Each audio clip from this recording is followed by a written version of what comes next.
what's up? Savage Airsoft ulit, and we are back for another video, no? So, yun, natakil natin o na-check na natin itong KWA or KWA MP7, yan, by HK, no? So, yun, by Umarex, yan, powered by Umarex. So, yun, sa nakita natin, no, nagpo 450 FPS siya, consistent, no? Lumagpas pa. So, gagawin natin, isi-set up natin siya. Dadamitan natin siya, at the same time gagamitan natin siya ng power up suppressor. Tignan natin kung effective ba talaga yung paggamit ng Angry Gun power up suppressor. Actually, Angry Gun, yun pa lang yung matatry natin na brand kasi yun lang yung meron tayo on hand. Check natin kung ilan yung magiging FPS output. At the same time, damitan na natin kasi sa nakikita nyo, di ba? Simple lang niya. So, damitan natin, check natin kung paano natin gagawin. Isasama ko kayo, syempre. So, eto na. Dito na tayo. Samahan nyo ako. Eto. So, yan. Yan. Kita na, no? So, yan. Kita na, no? Parang Japanese, no? Yan. Pero hindi blurred. So, yun. Kunin natin yung unit. Labas natin yung magazine. So, yun. Baba natin o i-set aside natin itong kanyang box. So, ito tayo. Magse-set up tayo ngayon, no? So, nakita natin yan, SMG to. Tingnan natin kung anong build ang pwede natin gawin. So, syempre, first of all, tanggalin na natin tong side. I-upgrade na natin yung kanyang maglagay tayo, mag-testing tayo ng optic sight. Ano bang okay na optic sight? I think magpipit sa kanya yung set ni EOTech, no? Since nakita ko medyo mahaba yung pag-retract ng bat niya, so masisilip natin to kahit naka-magnifier. Check lang natin, tignan natin kung ano yung kalalabasan, no? So, yan. Tanggalin lang natin. So, yun guys. Makikita nyo tong unit na to sa mga old GBB games, no? So, yung mga pang-gas blowback lang talaga o pang-gas unit lang, no? So, yan. Ito na siya. Ito lang yung naging itsura niya. Subukan natin magkabit ng G33. EOTech G33 magnifier, no? So, paano ba? Yan. Yun, no? Hingin natin yan dyan, no? Easy clip. And, the EOTech 558, no? So, black color pa rin. So, alam nyo naman, pag ako nagsisetup nito, laging one seat apart lang siya. Yan. The good thing dito, no, sa ating MP7, yun nga, may mga rails na siya, no? So, may Picatinny rail siya. Yan. Hindi naman siya nakakaabala dito sa ating paghila ng bolt. Medyo mo-okay na yung itsura. Parang ang cute na ito, ayun, no? So, syempre, lalaro tayo ng mga CQB or kung ano man, no? Lagay tayo ng flashlight. Unahin muna natin tong PEC. So, maglagay tayo ng PEC. So, this is laser and flashlight, no? So, may controls yan dyan. So, yan. Working yan, guys. Both, yan. Working yan. Yan. May laser din yan. Yan. Yan, laser nyo. Ayan, nakita nyo. No? So, yun. Gagawin natin is kabit natin siya. Siyempre, kailangan natin siyang ikabit. Dahil pag di natin kinabit yan, hindi natin makikita output. So, yan. May thumb screw lang siya rito. Na pag isi-secure mo, syempre, kailangan mo ng flat screw. Yan. Pinatong lang natin siya sa pinaka-inner, pinaka-outer pala nung Picatinny rail, no? So, yan.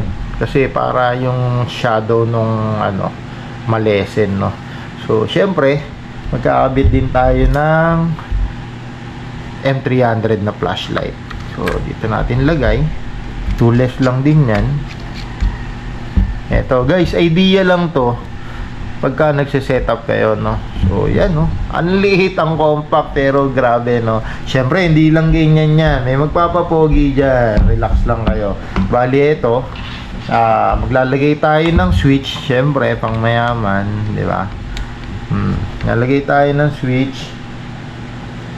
Gamit tayo nitong Allen. Ayan. Hindi siya si Ray Allen, hindi rin siya si Allen Iverson, no? So, tools na Allen. Ang baduy mo doon dito. So, yun, hindi siya tumama. Ayan. Kailangan niyang mag-abot doon. Sorry guys ha, ang bebe kong maghawak gawa ng one hand operation lang, no? Ayan. So yan, switch siya. So yung dual switch, yan yung lagay natin dito, no? So, yeah, baba natin to, baba lang natin, plug natin to. Yan, medyo pumopogi na, no? Tapos ito, lagay din natin dyan, plug natin doon. Ayan. So yun, check natin kung gumagana, no? So ito, oh so siya yung single dot and double dot, no? Ayan. Tapos ito yung double dot. Ayan. So yan, pag nag-double dot ka, steady light siya, no? Ayan. Ayan. Single, double dot. Magda-double tap tayo. Ayan. Naka-on na siya, no? Ayan. Yeah. So, pang CQB, yan, ginagamit. Pang bulag-bulag at saka pang night game. Siyempre, sa mga milsim, no? So, yun, no? Parang ang sagwa, no? Kasi, ang liit niya, oh. Tapos, ganon, no? Kompleto ng attachment, no? May gagawin tayo dyan. Papopogiin na natin ng gusto yan. And syempre, yun nga, may narinig akong chismis ng etong Angry Gun na syempre, MP7 power-up silencer o suppressor. Nakaano tayo kay Qua. Kasi, ang variant na nilabas sa MP7, merong KWA, manufactured by BFC and manufactured by WE Technology, no? So yun, since yung unit natin pang KWA, so yun yung kinuha natin, no? So yan box na natin. Ang chismis dito is plus 100 FPS. Napaka-solid naman nitong suppressor na to. Napaka-solid naman, no? Grabe, worth it talaga, worth the price, no? So yun, power up suppressor, guys. Kung makikita nyo, yun, no? May inner barrel siya sa loob. Yan, nakikita ba? Paano ba makita to? Yan. Yan, no? So yan, may inner barrel siya. Yan, no? May inner barrel siya sa loob, no? So i-attach lang natin siya dito. Tatanggalin natin yung flash hider neto, no? So gawin na natin. Kanina or dun sa unang video natin, makikita nyo na 450 consistent siya, no? So tingnan natin kung lalagpas ba siya. So as I said, hindi siya yung reverse thread. So regular thread to, mahigpit lang. So gagamit tayo ng syempre tools. Hopefully masundat natin yan. Yun, na-unlock natin siya kaagad, no? Ganun lang kabilis. So yan. Kung mapapansin nyo, no? Kasi sa mga AEG natin, laging reverse thread, eh. So ito ay regular thread. So ito na, kakabit na natin. Medyo mahaba, makikita nyo ba? Sana makita nyo, no? Nakakabit na natin to. Grabe, haba niya ito. Mag-a-adjust tayo ng camera. Yan. Guys, when you do something like this or pag nag-i-screw kayo, kailangan yung sure ball na pumapasok talaga doon sa thread, ano, kasi baka mamaya, alam mo yun, baka mamaya ma-lost thread, yari ka dyan. So yun, no, grabe, no. So SDMP7A1, yan, no, grabe. So parang aluminum body siya, no, aluminum, no. Napaka ganda ng kanyang finish. So yan, hinigpitan lang natin, then there you go. Syempre, para pumogi, no, ang gagawin natin, i-retract na natin tong bat. Yan. So yun, na-retract natin, humaba na siya, no. So kailangan na natin medyo umangat kayo dyan. Yan. Tapos pull back na natin to. Then open na natin yung forward grip na yan para, di ba? Ayan, o. Saan na kayo? Ayan, o. Di ba? Ang ganda, grabe, ang pogi.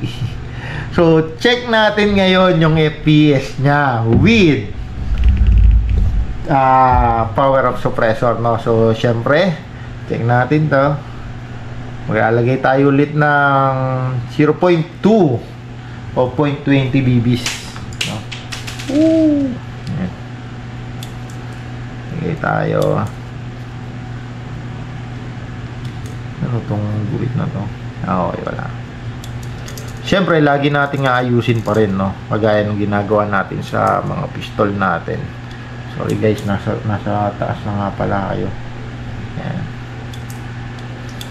Check natin kung totoo nga ba ang chismis at kung talagang worth it, kasi syempre medyo pricey din si Angry Gun na suppressor, power up suppressor, no? Medyo pricey talaga.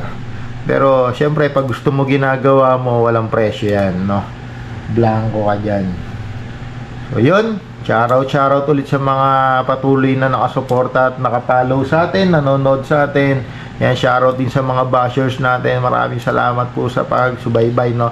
So di na natin pupunuin, ganito lang, ito lang, no? So lagay tayo ulit ng gas since pinaputok natin siya kanina. So yan, medyo damihan lang natin ng konti kasi syempre pull auto tayo, baka mabitin. So yun, medyo mahaba na lang to, no? Pero okay pa rin yung weight niya sa mga pinanlalaro ko. Mabigat pa rin yung AK ko, yung ICS ko na CXP Art. Mas mabigat pa rin yan. Pero ito, fully loaded na, pero compact kasi, ganda, no? So pasok natin yung magazine. Yan, naka-safe naman. So gagawin natin, ikakasana natin, no? Yan. So ready to fire na siya, no? Yan, ready to fire. Ang gagawin natin, standby muna tayo. Tapos, i-reset natin itong ating chrono. So, yun. Okay guys, sorry medyo mahihilo kayo ulit dito. Kasi, yan, tatapat pa tayo. Tatapat muna natin ulit, no? So, yun. Ang gagawin natin is 0.2 LED. Tapos, syempre, unsafe na natin siya. Pinlace na natin siya sa single fire, no? O sa semi-auto, no? So yun, QA MP7 naka Angry Gun power up suppressor firing.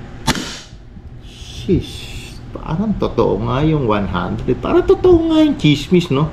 Plus 100 nga talaga, no? Ang sakit nito, grabe, 2.93 joule. Yan, no? 2.93 joule at 561 FPS. So yun, try natin ulit. Yan, ayun natin 554, no?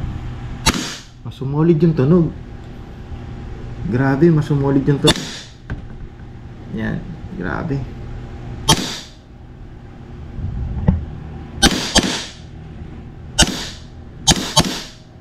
Grabe. So try natin mag-switch sa full auto, no? So yan.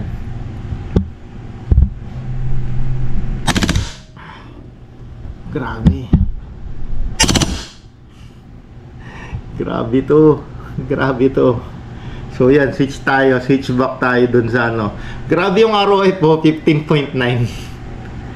Ang bigat nito. Oh, nag-open bolt na pala. So yun, naubusan na pala tayo ng bala. So, ang gagawin natin is, syempre, ibalik ko muna kayo, no? Kasi nahihirapan ako magawa ng operation. Grabe to. You know. Grabe yan. Masakit yan. So yun, sorry medyo nahihilo-hilo kayo, no? So yun, ang gagawin natin ngayon is, syempre, nag-open bolt. Ito, kaya umiikot to kasi hindi pa naman natin pinipix, no? So yun, nag-open bolt na siya, guys. Grabe, sarap na itong unit kasi ang gaan-gaan niya, no? Kahit GBB siya, no? So yun, GBB stands for gas blowback, no? So yan, nag-open bolt siya. So gagawin natin, baliktad ulit, left-handed ulit tayo. Ayan. So baba mo to para ma-release mo yung magazine. Then syempre, i-bolt release mo, no? Yan. Sumarado na siya. Yan. Tapos syempre, kailangan i-trigger down mo lagi. Yan.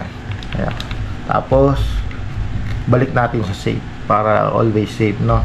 So yun, guys, nakita nyo, no? So totoo or worth it talaga na mag-invest dun sa power suppressor kung gusto mo talaga ng extra power, no? So yan, kung makikita nyo yung unit, yan na siya, napaka-pogi nya, no? Kabit natin to. Yan, no? So napaka-pogi talaga nung QA MP7, no? So napaka-pogi nya, grabe. Ang compact. Yan, tulad nyan, pwede natin to i-retract ulit paloob. Okay, i-retract lang natin paloob. So yun, na-clean ako siya ulit, no? Napaka-pogi, grabe. Nakaka-inlove to, guys. Pati performance niya, promise, napakaganda, no? Yung power of suppressor, worth it yung binayaran mo, although talagang pricey siya, pero ayan, oh, grabe, ito yung bunganga niya, oh. Ayan, napakaganda, no? Napaka-solid. Ayan, oh. So ayan, try natin videohan to, picturean natin ng maganda tong unit na to kasi talagang grabe, kaya pala maraming nauhumaling sa kanya, no? Kasi talagang ang pogi, na enthusiast dating mo. Tsaka ito yung perfect replica talaga ng MP7. So fully licensed by QA. So yun, powered by Umarex ulit. So Umarex kasi wala kang ano yun dyan, talagang solid ng gawa niya mga yan, no? So yun, maraming salamat mga bossing sa pagtangkilik. Follow nyo kami, subscribe kayo sa channel namin sa YouTube, Savage Airsoft, no? So yun, maraming salamat mga bossing ko. Again, this is Savage Airsoft, no? Lagi tayo mag-iingat. Kailangan may alam tayo sa mga gantong larangan.